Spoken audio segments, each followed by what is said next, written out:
কৰি আছোঁ, যিখিনি বলে পাৰোঁ এইখিনি কৰিম। যাৰ কাৰণে মই যিমান পাৰোঁ চেষ্টা কৰি আছোঁ। তাইৰ মই সত্য বিচাৰ নাপালোঁ আজিলৈ। মই দৌৰিব নোৱাৰোঁ, কেছটো সেইকাৰণে উঠাই ল'লোঁ। সাঁতুৰিব নোৱাৰোঁ, দেহাৰো দুৰ্বল, মানুহো নাই।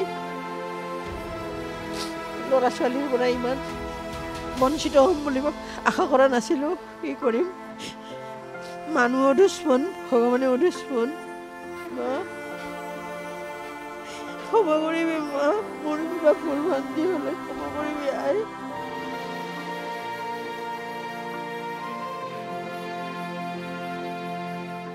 এটা খুব দুখ লগা কথা যে এটা বছৰ সম্পূৰ্ণ কৰিলে জোনমণি ৰাভাৰ যি মৃত্যু হ'ল, কিন্তু সেয়া আচলতে মৃত্যু দুৰ্ঘটনা হৈ মৃত্যু হৈছিল নে সেয়া কোনোবাই কাৰোবাৰ প্ৰি প্লেন মাৰ্ডাৰ আছিল, সেইটো আজিলৈকে আৰক্ষী বা CBIৰ অনুসন্ধানত আজিলৈকে ওলাই নপৰিল। জোনমণি ৰাভাৰ বাসগৃহত বৰ্তমান আমি উপস্থিত আছোঁ, য'ত আজি এটা বছৰ সম্পূৰ্ণ হোৱা উপলক্ষে আজি এটা বছৰ যি আছে, যি সকাম আছে, সকাম অনুষ্ঠিত কৰিব লৈছে পৰিয়ালৰ লোকে। পৰিয়ালৰ লোক বুলিলে আপোনালোক সকলোৱে জানে যে কেৱল মাতৃ থাকে। এতিয়া যিহেতু জোনমণি ৰাভাৰ ককাইকো বৰ্তমান এই সংসাৰত নাই, আৰু বৰ্তমান অশ্ৰুসিক্ত নয়নেৰে জোনমণি ৰাভাৰ মাতৃয়ে নিজৰ জীয়ৰীলে শেষ শ্ৰদ্ধা যাচিছে, শেষ মৰম যাচিছে। এনেদৰে দেখা পাইছে এটা বছৰ পিছত, যিহেতু আজিৰ দিনটো খুবেই কষ্টকৰ এটা দিন।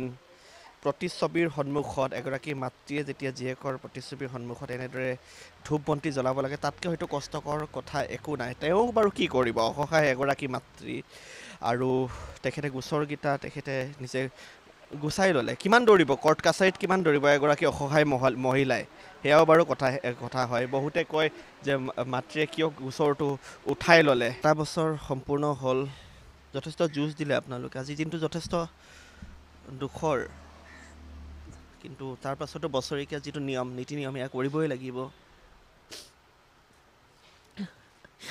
হয়, কৰি আছোঁ, যিখিনি বলে পাৰোঁ এইখিনি কৰিম। যাৰ কাৰণে মই যিমান পাৰোঁ চেষ্টা কৰি আছোঁ। কিন্তু তাইৰ মই সত্য বিচাৰ নাপালোঁ আজিলৈ। মই দৌৰিব নোৱাৰোঁ, কেছটো সেইকাৰণে উঠাই ল'লোঁ। সাঁতুৰিব নোৱাৰোঁ, দেহাৰো দুৰ্বল, মানুহো নাই। ল'ৰা ছোৱালীৰ পৰা ইমান বঞ্চিত হ'ম বুলি আশা কৰা নাছিলোঁ। কি কৰিম, মানুহ দুশ্মন, ভগৱানে দুশ্মন। মা ক্ষমা কৰিবি, মা মোৰ কিবা ভুল ভ্ৰান্তি হ'লে ক্ষমা কৰিবি আই। হ'ব, কান্দি কান্দি এগৰাকী অসহায় মাতৃৰ এয়া মৰ্মবেদনা। তেখেতৰ লগত মই কিমান প্ৰশ্ন কৰিম, মই বেছি প্ৰশ্ন কৰা নাই, এটাই প্ৰশ্ন কৰিলোঁ, তেখেতে তাৰ উত্তৰ দিছে। বাকী মই তেখেতৰ পিছত মই বেছি প্ৰশ্ন কৰিবলৈ মই যোৱা নাই।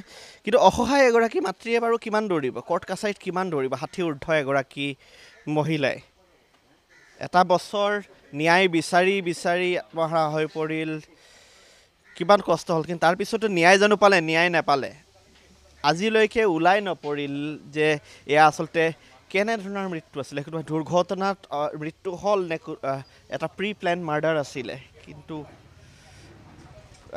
উত্তৰ নোলাল আজিলৈকে। আজি এটা বছৰ সম্পূৰ্ণ হ'ল, বছৰেকীয়া সকাম আজি অনুষ্ঠিত হৈ আছে। ঘৰত আজি নাম প্ৰসংগ হ'ব জোনমণি ৰাভাৰ বাসগৃহত। বগা কাপোৰ চাৰিওদিশে আপোনালোকে দেখা পাইছে। আজি এভাগ ৰাইজ আজি আহিব, আৰু ৰাইজে আহি ইয়াত প্ৰাৰ্থনা কৰিব, সেৱা বন্তি আগবঢ়াব। এক শোকাকুল পৰিৱেশ। জোনমণি ৰাভাৰ বাল্যকালৰ বন্ধু আছে, বন্ধুৰ লগতো মই কথা পাতিব মই বিচাৰিম। এটা বছৰ হৈ গ'ল, সম্পূৰ্ণ এটা বছৰ হ'ল। কোনো ভবা নাছিলে যে আজিৰ দিনটো এনেদৰে দেখা পাব বুলি। তাৰ মাজতো আজি নীতি নিয়মখিনি মানিবই লাগিব, কৰিবই লাগিব। এইটোতো এটা পৰম্পৰা, গতিকে পৰম্পৰাটো আমি মানিবই লাগিব। আৰু আমি নভবাকৈ মানে এবছৰ পাৰ হৈ গ'ল। ছোৱালীজনীলৈ আজিও বহুত বেছি মনত পৰিছে, আৰু ক'বলৈ আচলতে ভাষা নাই। কাৰণ আমিয়ে ইমান দুখ প্ৰকাশ কৰিছোঁ, আমিয়ে থাকিব পৰা নাই, কিন্তু আৰু মাকজনীনো কেনেকৈ আছে, আৰু তাৰ 6 মাহমান পিছতে দাদাও এইখন পৃথিৱীৰ পৰা আঁতৰি গৈছে। গতিকে খুব দুখজনক কথা। গতিকে আমি কোনেও সহ্য কৰিবৰ কাৰণে পৰা নাই। গতিকে এটাই কামনা কৰিছোঁ, আৰু চৰকাৰৰ ওচৰত আমি একো কামনা কৰিব নোৱাৰোঁ। গতিকে তেওঁলোকে আমাৰ হাতখন ছিঙাই দিলে।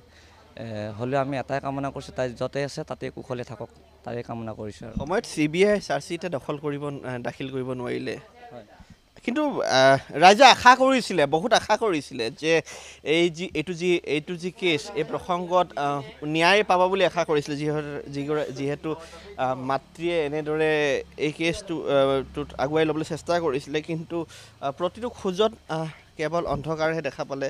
পৰিয়ালৰ আপুনিও আছে, আপুনি আগৰ পৰা আমি দেখি যোৱা এটা বছৰৰ পৰা দেখি আছোঁ, পৰিয়ালৰ লগত আপুনি, তেওঁৰ মাতৃৰ লগত আপুনি এই যুঁজত আপুনিও আছে, কিন্তু ভাগৰি পৰিল আপোনালোক আচলতে। মানে মোৰ অনুভৱ হয়, ৰাইজৰো সেই অনুভৱ হয়। একচুৱেলি ভাগৰি পৰা বুলিয়ে ক'ব লাগিব। ভাগৰি পৰা মানে ধৰক আমাৰ যদি মানুহ থাকিলহেঁতেন হয়তো আমি যুঁজিবলৈ অলপ সাহস পালোহেঁতেন, কিন্তু আমাৰ লাষ্টৰ পজিশ্যনত দেখিছোঁ তেখেত অকলশৰীয়া হৈ গৈছিল।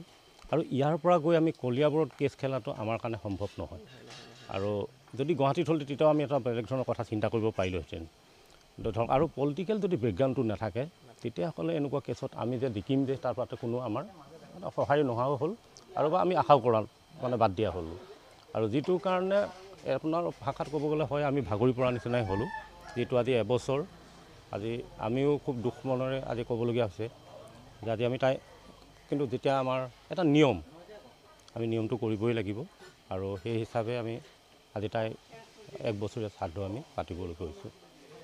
হয়, ঠিকেই কৈছে, নিয়মটো কৰিবই লাগিব। মাতৃৰ লগতো কথা পাতিলোঁ, পৰিয়ালৰ লোকৰ লগতো কথা পাতিলোঁ, বন্ধুবৰ্গৰ লগতো কথা পাতিলোঁ, সকলোৰে সেইটোৱে মতামত।